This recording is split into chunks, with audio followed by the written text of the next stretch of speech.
سێ جۆر لە نیکاح لە ڕووی شەرع و حەرام لەبەرەوەی مەرجەکانی هاوسەرگیری لە خۆی ناگرێ.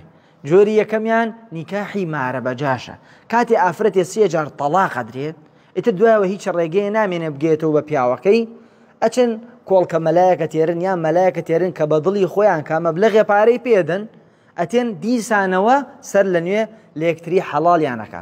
پێغەمبەر صلی الله علیه وسلم لە فەرمودەیەکی صحیحە فەرمێتی لعنەتی خوا لەوەی حەڵاڵیانەکە و لعنەتی خوا لە ئەوانەیش کە داواکەن لە یەکتری دیسان حەڵاڵ بکرێن.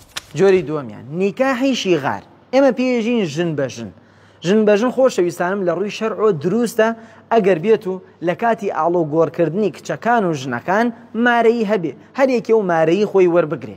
ئەو شێوازەی کە نادروستە و شەرع حەرامی کردووە ئەوەیە کەسێک بێژێ وەڵام من کچەکەت نادەمێ هەتا تۆش کچەکەم نەدەیتێ، من خوشکەمت نادەمێ هەتا تۆش خوشکەت نەدەی پێم. مارەی هەردوو لە گۆڕینەوەی کچەکان و ژنەکانە، هیچ لایەکیان مارەی وەرناگرن، ئەمەش شەرع حەرامی کردووە. جۆری سێم و کۆتایی ئەویش بریتیە لە نیکاحی متعە.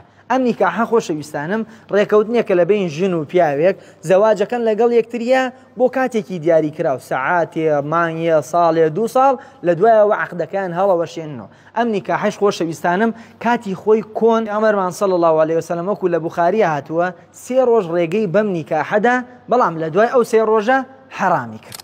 هەرەمەندە و بە هیوای سوود. وەسەلام عەلەیکوم.